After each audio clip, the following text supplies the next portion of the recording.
I just don't understand it, man, you know, like, how did that girl in the park not think I was gay? That's because you take such poor care of yourself, everyone thinks you're straight. My whole life, no one thinks I'm gay, you know? Even when I was a kid, you know, I didn't even try and hide it back then. Gets about 6. Stopped by Carlton Bailey. Grandpa, I'm gay. I'm super gay because I like big butts and I can't lie. Other girls can't deny.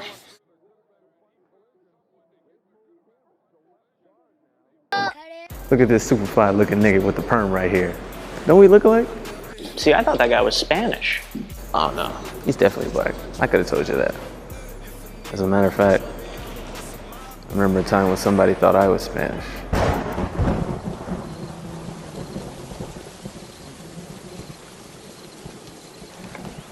Listening to my motherfucking Walkman.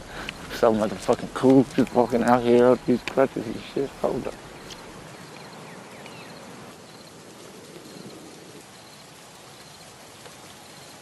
Are you fucking paying me, bitch? You paying me? No! You're fucking paying me, aren't you?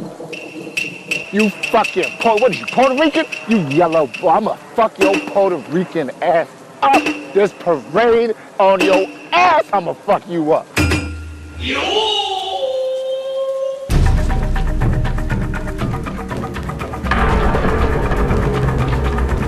What the fuck are you doing, man? You're on crutches. Slam! Paying me. Where is a flight of stairs when I need one? Welcome to Editing Report with Carlos and Bianca. I'm sitting here with two very creative, very talented men, Matthew Tenenbaum and Alexander Payne, who are from Uninspired. It's a comedy web series that came out, what was it, a year and a half ago? Yeah, less than that, something like that, yeah. Year and a half ago. They're shooting their second season now. It's really, really good, so you guys should go check that out. I'll put a link somewhere. Bio. In the bio. These guys are coming. How's everything? Good. It's pretty good. Yeah. Did we eat? We did. We ate this morning. Yeah, I did. We I ate had oatmeal That's before I important. came. Yes. Blood pressure. To have it or just like Make sure it's okay. make sure it's good. It's not low. Yeah. Or too high. Yeah. That is the first thing to check when you go to the doctor is your blood pressure. Exactly. Okay. Otherwise, you never check it. They also, that's the only thing they check if you don't have health insurance. Yeah, and then and that and your height. Yeah. They'll bless you with the height. That's it. They're like, yo, you still tall? All right. And then they'll do this, and they're like, that's all I can do for you. And they're like, get out. Doctor, like, at all recently. I went to the doctor last year. I went to see a therapist for the first time. Does that count as a doctor? Yes. All right. It depends on the it's more therapy, like a but wizard. Yeah. it's a It's a it wizard? counts as taking. I went twice. It was $5. Once I found it was $5, like, I'm going. Oh, lit. $5. After your $5. insurance? It was like, Copay. yeah, it was something like that. And I was like, oh, I'll go for $5. And I get like 3 sessions for $5. I'm still waiting to use that third one on my leg. So what'd you talk about? First time, I talked to her about like people that passed away in my life, and then she was like, okay, I want to see you come back again. And then the second time, I talked to her about like racial stuff, and then that's when she was like, I think you need to see a black therapist. Oh, you had a white female I had a therapist? white female Ugh. therapist, yeah. Are they bad? I didn't know it was my first. That is so The bad. level of disgust. Bro, I'm not Yeah, about to yeah, let a yeah. white... Do you see King Kong? I did, yeah. White women fuck over black men consistently, bro, for me to trust them. He with was my the first feelings. person that told me Yeah. about King Kong. About the Yeah, allegory? we got the the race? allegory, yeah. And I Blew told my her mind. about, I think we need to find you a black male therapist. And I was like, well, that's it. I'm done. I was like, I just go to a barbershop at that point. Like, why Yeah. don't you fucking... I have a black female therapist because You I'm do? not going to talk to a man for an hour. Okay. Oh, Yeah. Imagine crying in front of a nigga, bro, and y'all both black. And he's a therapist, but he low-key Yeah. is still black, so he's like, come on, my nigga. You guys have a moonlight moment and just starts jerking off right there. And you're like, we'll talk about this next week.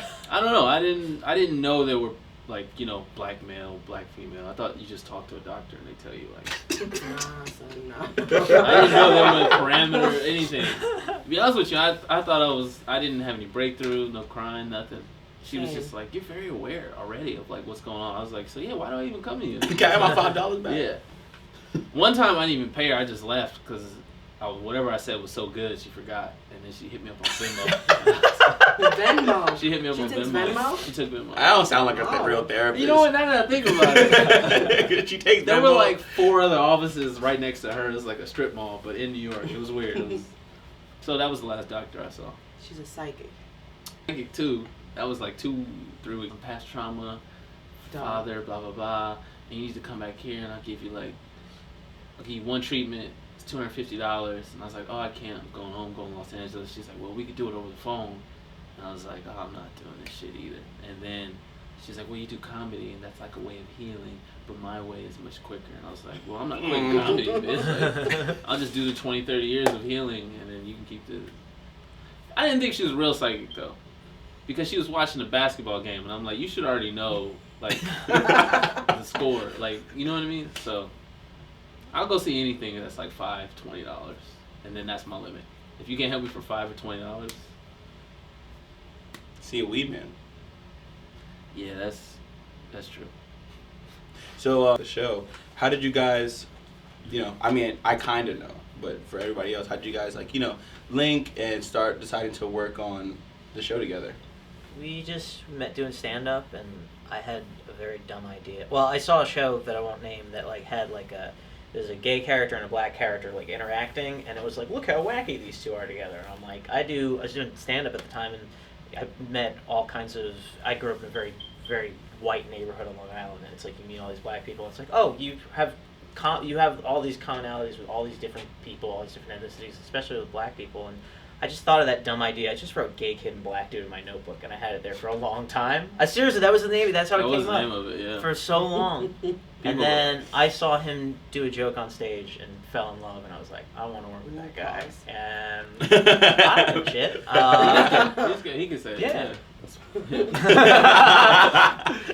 Unpause. Yeah. Continue. Unpause, continue. And we just started talking, and I pitched him the idea, and he was like, yeah, sure, I'll do it with you, and the rest is history. And he taught me just, everything on, how to write it and direct it, and, we just made it ourselves. At first I thought we were just going to write it and, hand it off to somebody else and make it, and then they would make it. He's like, no, let's make this ourselves. And that's really cool to, we got into a couple of film festivals, and you see the credits, and it's just, all us on there. Now we have a little bit of help now for the second season, because we're doing, a little more ambitious things, but I'm really proud of it, It was cool. It was cool. Let's do everything ourselves. Why not do every job? That way you know how to do everything. And you get all the money. And you get all the credit. Well, yeah, but you also, pussy. you also know, just every aspect of it. You're not asking someone to do something that you don't know how to do. I didn't think of any of those, money or credit or anything like that. I just was like, Humble. Have either of you guys made off the show yet? I have. He 100%, flexes on yeah, I hard. flex on hard, I yeah. don't mention this to anybody. I don't tell He anybody. never mentions it to anybody. Never. Well, it feels dirty. I'll Really? be like, hey, look at this. Yeah, It's such a wholesome show. It's so nice. Not that, but just you can tell when you show someone something like that, the way they look at you afterwards versus but he likes it. He likes to come home and be like, I just showed this person a show, and I'm like, oh, all right. That's my little connected to it, but I don't show anyone that I do the show. Who does the scoring mostly? What do you mean? Oh, music, all the the music music. selection. Oh, we just listen to all kinds of shit on Spotify and We each create a playlist, yeah. and then he usually likes to put them all together, but I'm separate. I like to keep some of my songs to myself. It depends on the episode and the moment. I know episode 5, Beastie Boys, the beginning, I think. Looking down the barrel of a Looking gun. down the barrel of a gun is him, and then there's just certain ones. Looking down the barrel of a gun, son of a bitch, getting paid, getting rich. Ones that we pick for moments. If you write the scene, usually you have an attachment to something. I think the Japanese thing. Yeah, that was that's him. me. That was that. The scene. Every kind of music, and especially Fun moments on the show, season 1. the Obama. That's a lot of fun. That was a lot of fun to on shoot. the top of the Met. Yeah. That was so much fun. I was thinking just the part with Katie where we had the wash your ass. Yeah. There's the Red Fox. Yeah. That was a lot of fun. That was my actually made us favorite laugh. thing. What's the song we used? Barry White. Oh yeah, Never Gonna Give You. Never Gonna Give You Up. That was my favorite thing that we used. And she comes out in the dashiki. That was a lot of fun. Shooting with Dom. Beats. Super rich. Russell Simmons. Cocoa butter? Extra black pepper. Catfish seasoning. Red Fox, you gotta wash your ass.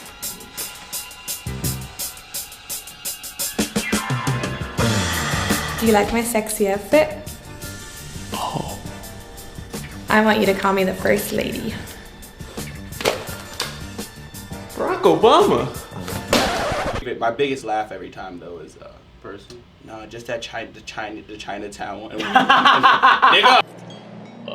This is Emperor Jai Wen and his boys. Squad goals. Does anyone know you're black? Yeah, Chinese people do. No. Yeah.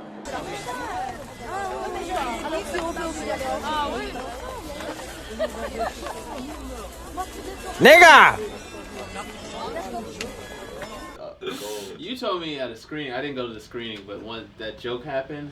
Which one? The one, I think, and I make the joke afterwards, like, they all look alike. You said someone was like, oh, someone was like, ugh. Yeah. And I laughed so hard. I laughed so hard. I kind of like the negative comments. Like, sometimes we get negative comments on Instagram and YouTube, and those are the ones that I go with. Yeah, what are your favorite ones? Wow, that gay kid really got fat over the course of the season. That was my favorite one by far. Yeah. Funny, it's such a good. It's so weird, like. Niggas will hate on anything, bro. Niggas will really just be mad and hate on anything because it's such a good show. I don't understand why somebody be like. But in some ways, it's like we at least got a feeling. Like that means they didn't turn it off. They watched it and then they were like, ugh. And then validation at the end of the day.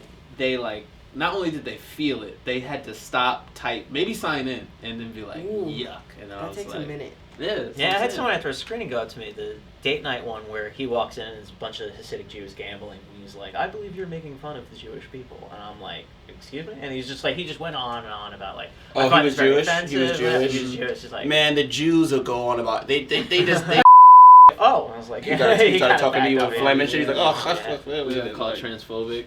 That's right, we got called transphobic. That was great. That was another one. It's like, this is I appreciated the Haitian Dominican joke. Him. What's blacker than that? Yeah. I know. I've studied the dynamics here in New York. I've seen how people treat each other. I'm like, what here? Can you imagine over there? I haven't been over there yet. But aren't the Dominicans like really hurtful to the Haitians on the island? Don't they have like they have like slaves? Some of them have like servants that they like take a young Haitian boy and like pay off debts and stuff. Yeah, I didn't know that. It's news to me. It's a lot to history. unpack. Yeah. You can't do it all right now. I have a friend who remained Dominicans, Haitians, all that, and how it's like. I mean, he could relate to that. How it's like how in LGBT, oftentimes we ignore the T. Not we, but the community at large. So things like that, and just other things like I remember him telling me about LA, and he's just like, well, what's different about LA? And it's like everybody's in their cars. Nobody interacts. It's not like New York where you're forced on top of each other to interact, and just like other conversations like that where it's like it's just more segregated. Like here, it's like everyone, Jackson Heights or wherever. Queens is like one of the most diverse places in the world, and LA is just like Mexicans here, blacks here, whites there. It's like little communities. So it's like segregation. When I came here, I was like, I didn't know people live like this. Like, this is crazy. Bumping into you. Why'd you come here? Not aggressively, but like I have another friend who is in the. I mean, you're a comedian, but he's an actor, and he came here from LA, and I feel like you guys are your own entertainment mecca, like in your own. I mean, the same thing always remains the same, which is like LA to get famous and New York to get good. It's like it's just there's no way around it. It's just like we're much slower there, and it's like because the entertainment industry is there. What he said, and we tried something a little different this season. We've got, I think, about 2 episodes. I don't want to spoil it, but they don't exactly. One of them doesn't feature us. That's all I'm gonna say. It's something completely different, and I'm kind of excited to see. Yeah, I'm really excited to film these. React to that one. It's just different, and I'm always looking to try something different. So that's what. Yeah, that was one thing where. I remember Alex and I had a conversation where he's like, let's not repeat ourselves. Let's not do what we did last season and do like this again. He's like, let's keep pushing it forward. So we made, I don't want to say too much, but it's like we made like a genre piece. I don't want to say nothing, but it's great. It's really fun. And the hardest part of it is, writing it, and Alex, we'll break it together and sort of write it separate and come back to it. It's really fun. It's nothing makes me happier than working on the show with him. So it's really great. Well, thank you guys for coming. Thanks for having us. Guys, check out Uninspired Season 1. It's on YouTube. It's on Instagram TV. Alexander Payne, Matthew Tenenbaum. Uninspired TV, baby. Thanks. Good evening, or whatever time you're watching this. All right. We're done? That's funny. All right, cool. Whatever time you're watching. Thank you, guys. Thank you. Yuck. That's Thank what you so that was much. my favorite comment. Yuck. You just daintied me. Yuck. So, happy hour? Or? Yeah. Continued. I don't even know how you put it. I don't even know how you bring it up casually, the show. I don't even know how you do it. Like, if you wanted to flex on somebody, like, yeah, make this thing. You don't. They ask, what do you do? Everyone asks, what do you do? I It's make New this. York, bro. Like, you're like, what do you do? What do you do? How do you answer that question? Airdrop the Because link. everybody in New York has a job, and then they have the thing that they do that is their job. Sometimes it's like collecting